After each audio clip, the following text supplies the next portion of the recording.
Well, what a scintillating game of football that was. Welcome back to the All Things Philly podcast, hosted by myself, Ethan Reich. Man United vs. Arsenal, a game with history written all over it. One of the fiercest European rivalries in all of sports, and one of the fiercest rivalries, period, in all of sports. Arsenal came into this game 5 wins from 5, I believe, completely undefeated, haven't even dropped a point yet. While Man United, although struggling the first 2-3 games of the season, bounced back and won 3 on the trot, 3 wins straight. So this game was a litmus test for either team to see how their season would really go. And what a game it was. From minute one, you could feel the intensity. Both teams brought their absolute everything to this game. And Anthony, Man United's £100 million signing on deadline day, started the game. Like, I didn't expect him to start, or to be honest, I didn't even expect him to play. But there he was, right names in the first team. Did he even have a training session to meet the players? I don't know. But he was pretty good. He had moments of magic, I feel like. I don't think he was overall, like, really, really good. But when it was time for him to impact the game, he impacted it very well. Around the 7-minute mark, he had that skill pass between, I believe, Zinchenko and Martinelli, where it fell to Dalot and he crossed it into Eriksen. That was a great bit of skill to create a chance that Eriksen maybe should be doing better with. I saw that ball leave his boot. I thought that was destined for like the top corner, or at least behind the net. I thought that was going in. I was like, oh, Arsenal got lucky with one there. Obviously, he scored the goal. It was a great goal as well. Well worked by Manchester United around the 21st minute. Anthony calmly slotted in on his left foot and slotted it past Ramsdale in the bottom left corner. It was a great finish. Rashford set him up well after a pretty well-worked attack. And yeah, I think Manchester United as a whole played really well. Their back line sheltered the likes of Jesus very well, although Jesus was very good at controlling like aerial battles today. I think him versus Varane was a really, really big matchup that Jesus won 7 out of 10 times, I'd say. He's so sharp and direct. Every time the ball was in the air, he just pluck it out and look to play out right away. Varane was almost like nobody to him. He would just do his thing right with him on his back, and you'd think the size of Jesus compared to Varane and the strength of Varane compared to Jesus, that Jesus would have a tough time against him, but not quite.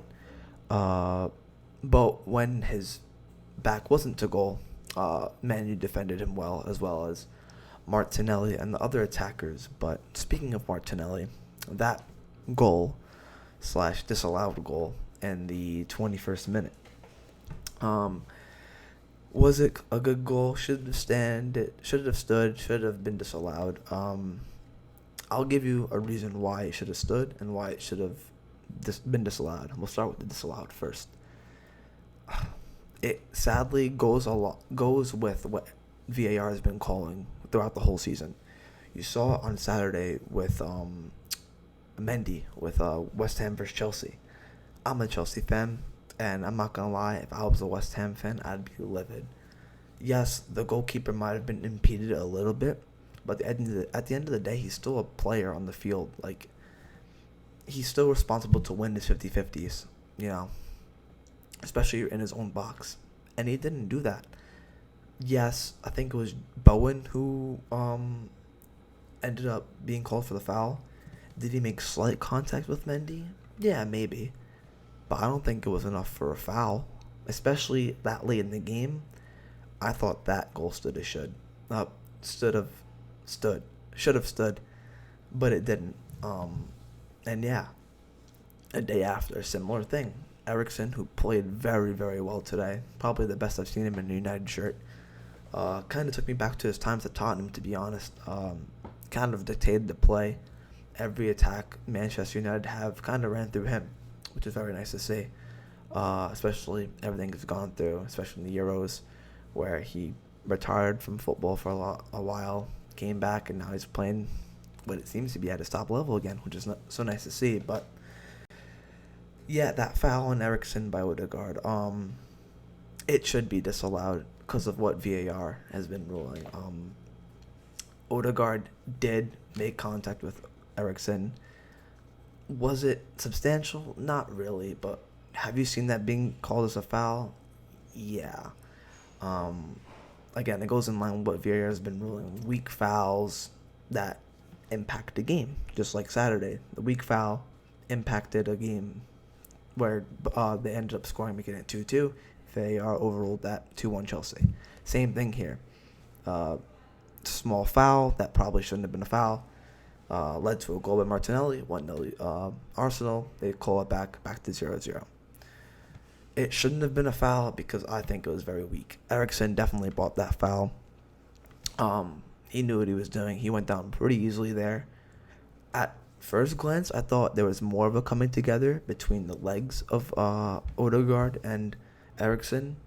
But no, it was just simply like a coming together that, yeah, you've seen being given before, but you also have been seen like let on or let go by the referee, especially in like Liverpool games where the intensity is high, like pressure's on.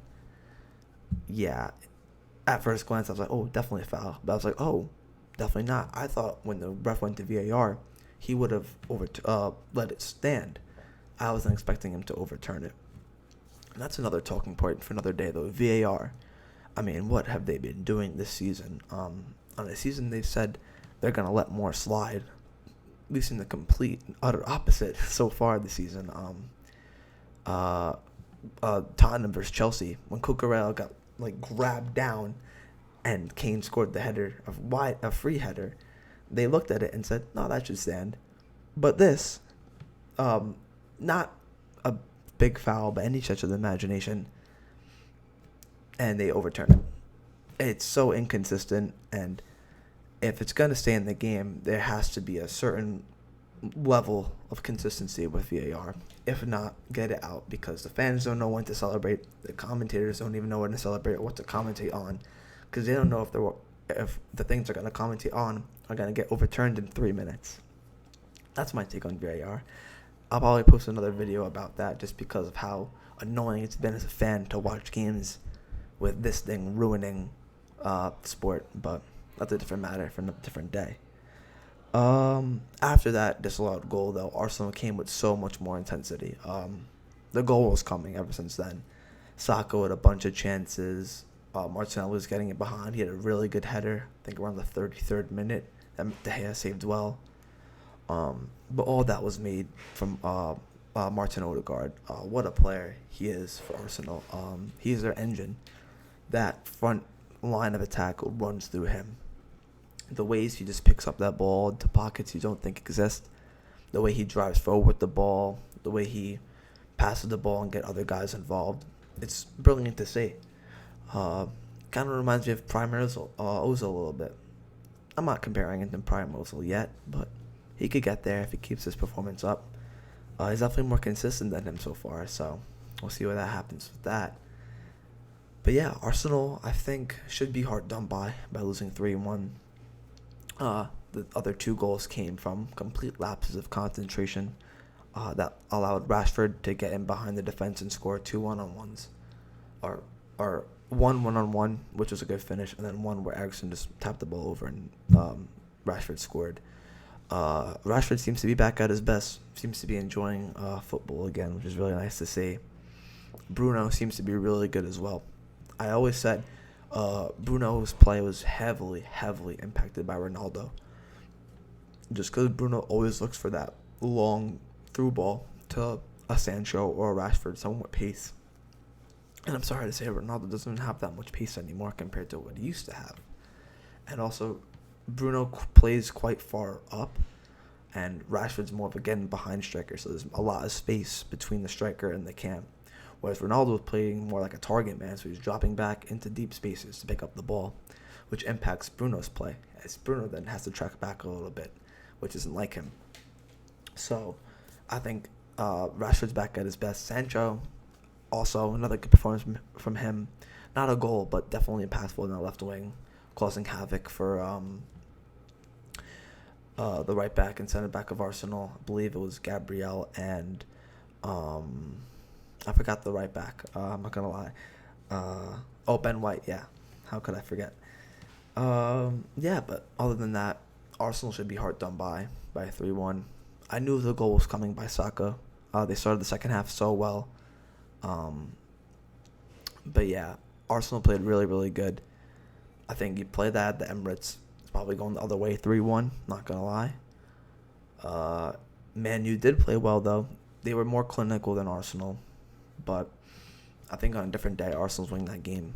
Like, I don't really have too much to say about. I mean, I know you look at a team that lost 3-1. I was like, oh, what went wrong?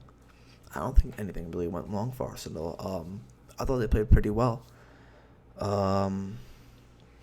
Yeah, but other than that, it was a really good game to watch. Got me really excited for the Premier League. The finale, the continuation of the season, kind of made me fall back in love with the sport again. But also, who knew that Manchester United, after their first two games, would be 2 points behind Manchester City, or 3 points behind Man City? I think two. I think they're on 12 and City on 14. If I'm correct, I might be wrong, but yeah. Who would have guessed that? So much more to expect and to come with the Premier League, and I can't wait to dive into it. Thank you so much for watching, and see you at the next episode.